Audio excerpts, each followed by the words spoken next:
coordinate systems which are useful in solving the electromagnetic problems as well as to learn the fundamentals of various laws of electrostatics, magnetostatics and time varying phase. So in electromagnetics there are three types of coordinate systems which are very useful.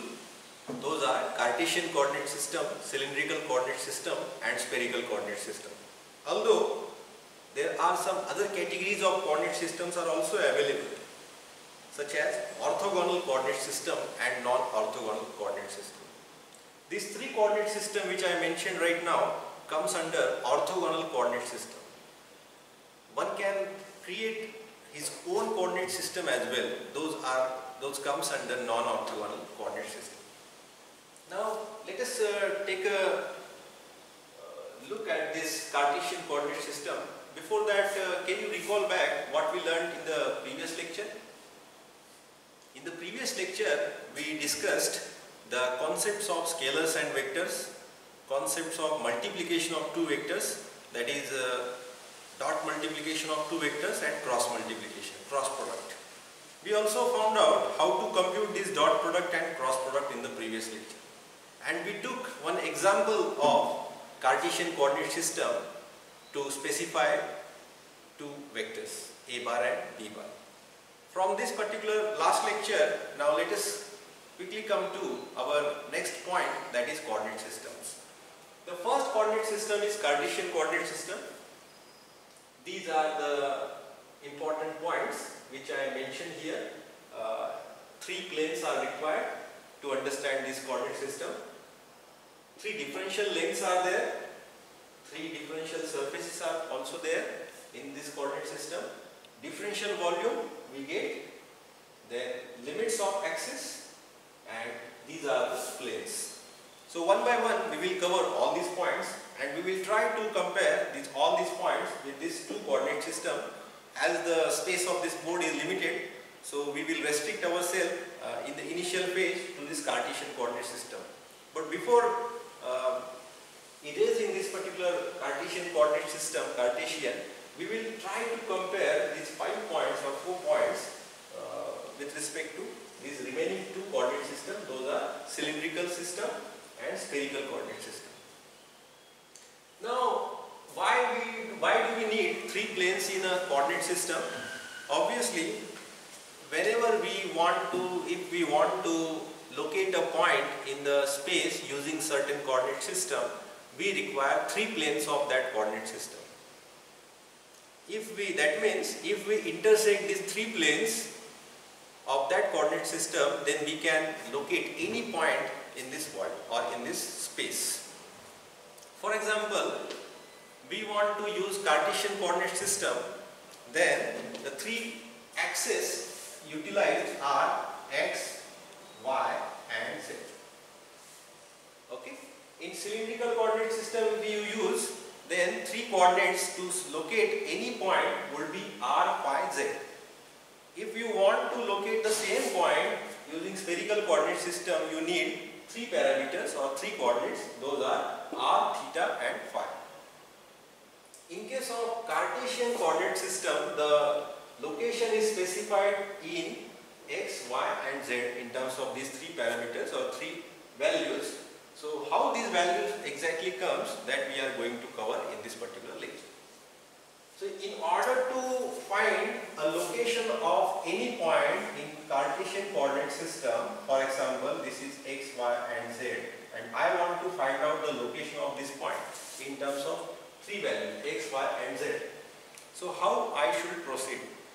In order to proceed to find out the location of this point which is available in this space, I need three planes.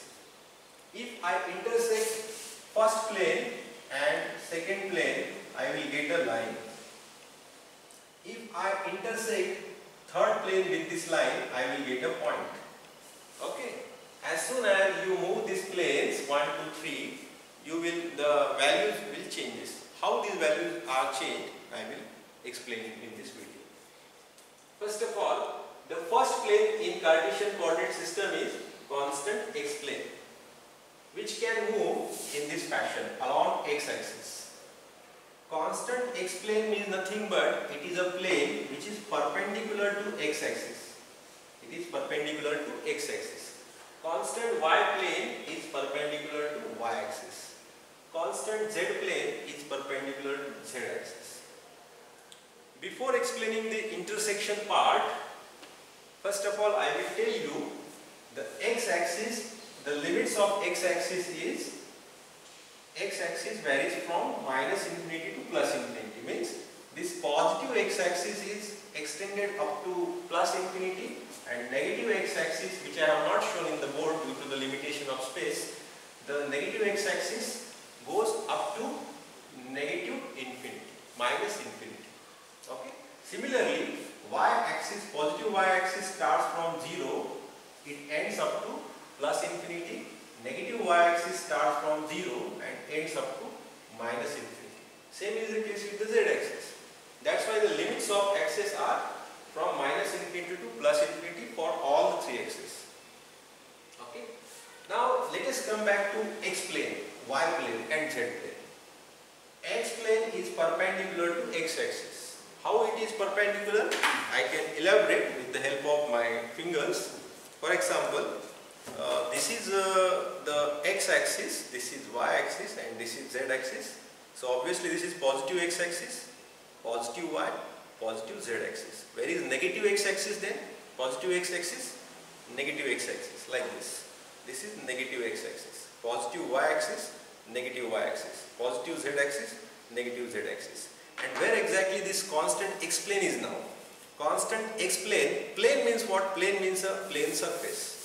So plane surface, x plane is like this, means x plane is perpendicular to x axis. It is cutting the x axis in this manner, in a perpendicular manner. Similarly, y plane is perpendicular to y axis, like this, and z plane is perpendicular to z axis. Plane means what? Plane means a plane surface. It is a surface. Okay, and we have to imagine this particular three-dimensional view of this coordinate system with the help of this two-dimensional board. This is the worry about the understanding this coordinate system. But until and unless you imagine the scenario, you will not get the clear-cut idea of electromagnetic problems.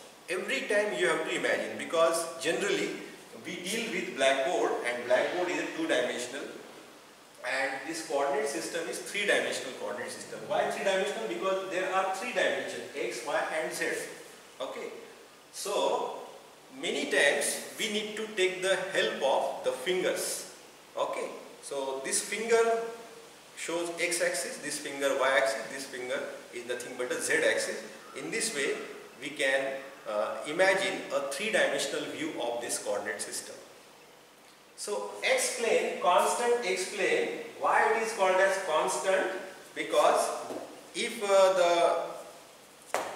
it is introduced, if it is cutting the x-axis at 2, then it is called as constant x equal to 2 plane, x equal to 2 plane. If it is cutting the x-axis at 3, then it is called as x equal to 3 plane. Similarly, x equal to 10 plane, x equal to 100 plane. Same is the case for negative x-axis. This is your negative x-axis. If this plane surface is cutting the negative x-axis at -2, then it is called as x equal to -2 plane. Similarly, if it is cutting at -10, then it is called as x equal to -10 plane. But remember, these planes you should intersect x-axis in a perpendicular manner. Then and then only you can mention it as a x equal to 2 plane or x equal to -2 plane. That means these are constant x plane. Why these are constant x plane? Because, for example, x equal to 2 is here and you are cutting the x-axis at 2 in perpendicular manner like this. Okay, and now if you measure the coordinate, x coordinate of any point on this plane, any point, each time you will get 2, 2, 2, 2, 2. X coordinate of every point on this plane is 2. Because plane means what? Plane is a plane surface. It is made up of number of points. So what are the coordinates of, x coordinates of all those points? as it is cutting at 2, that means x coordinate of all the points, x coordinate of all the points are 2. Okay. Although the y and z coordinates may be different, but x coordinate of all the points on this plane, it is 2. Why? Because it is cutting the x axis at x equal to 2. That is why, as the coordinates, x coordinates are same for all the points on this x plane, that's why it is called as constant x plane. Similarly, constant y plane. Why constant y plane? Because the y coordinate of all the points on this plane are same. Okay. So constant x plane, constant y plane, constant z plane. You understood the limits of x, y and z. They extend from minus infinity to plus infinity for all the 3 axes. Similarly, this plane surface is not limited to this notebook. I have just taken as a just an example. I have taken just as a help of this notebook. But the plane surface is not limited to this dimension. Plane surface is infinite. This plane surface is, we are assuming the plane surface infinite plane. Means this direction, this particular side is at infinite location. This is also infinite, this side is also infinite, and this side is also infinite. That's why I have shown here, this plane is infinite in this direction, infinite in this, in this. So it is a infinite constant x plane. Let us consider it is cutting the x axis at x equal to plus 3. So it is called as now x equal to 3 plane. Okay. Next is y plane. Y plane is cutting the y axis at, for example, 4. Then this is called as constant y plane. Same is the case with constant z plane. Okay. Now next point, after the 3 planes, second point to be understood in the coordinate system is differential lengths. In case of Cartesian coordinate system, 3 important differential lengths are dx, dy, dz. Dx is the differential length in x direction, dy is the differential length in y direction, dz is the differential length in z direction. Okay, you have to somehow remember these differential lengths. Why? I am explaining. Until and unless you remember these differential lengths, you will not be able to write down the formulae for differential surfaces as well as the formulae for differential volume. Okay? So how will you write down the formula of differential surface in x direction, y direction and z direction? Differential surface in x direction can be written like this. As the differential surface is in x direction, so what is the unit vector in x direction? Unit vector correspond to x axis is ax cap. And what is the magnitude of this surface? This is the direction of this surface. What is the magnitude of this differential surface? You multiply the remaining 2 differential lengths, dy and dz. That means differential surface area in x direction, its magnitude you will get by multiplying remaining 2 differential lengths in other 2 directions. This is differential length in x direction, y direction, z direction. So if you want to find out differential surface in x direction, multiply these 2, attach same direction. Okay. So this surface you can mention as x plane means x surface. But what exactly differential surface means? Differential surface means very small surface whose area tends to 0. It's very small surface. Very small surface means, for example, this is x plane, then very small surface on this x plane can be treated as ds x bar. ds x bar. As its magnitude, its area tends to 0, that means it is almost like a point. Okay, so that is why differential, its name is differential. Differential means very small, tends to 0. Okay, so differential surface in x direction can be obtained by multiplying remaining 2 differential lengths, and direction of the surface is same as ax cap. Why surface do have the directions? Yes, surface always have the direction because, for example, surface is cutting the surface can cut the x-axis in this direction perpendicularly or in an oblique manner or in this manner. Okay, so always every surface always have some direction. Whether it is cutting in a 90 degree or 30 degree or 20 degree or 100 degree, that constitute the direction of that surface. Okay. So ds x bar, why it is bar, why bar is written here? Because the surface do have direction, that is why bar. And in which direction the surface you are considering now? X, that's why its direction is x cap. You need to write down, as it is a vector, always remember, vectors are always given some magnitude and its direction is always mentioned in terms of unit vector of coordinate system. Okay, not in terms of x-axis or y-axis or z-axis. Always write unit vector of that direction. Okay, not x-axis or y-axis or z-axis. Okay. For example, in Cartesian coordinate system, the three coordinates are x, y and z. So which are the three unit vectors of these three directions? X cap, ay cap and az cap. These are the three unit vectors of these three axes: x cap, ay cap, az cap. Similarly, in cylindrical coordinate system, three coordinates are r, phi and z. Therefore, the unit vectors of this system is ar cap, a phi cap and az cap. Okay, r, phi, z. Similarly, spherical system, in spherical coordinate system, the three coordinates required are r, theta, phi. So therefore, three unit vectors are ar cap, a theta cap and a phi cap. Okay. So these three differential surfaces are, why three differential surfaces are here? Because there are three directions, x, y, z. Therefore, three differential surfaces. Okay. If it is having fourth dimension, then you may have the fourth differential surface.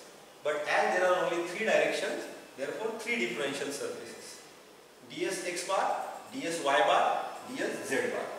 Now, how will you compute the vector ds y bar, differential surface in y direction?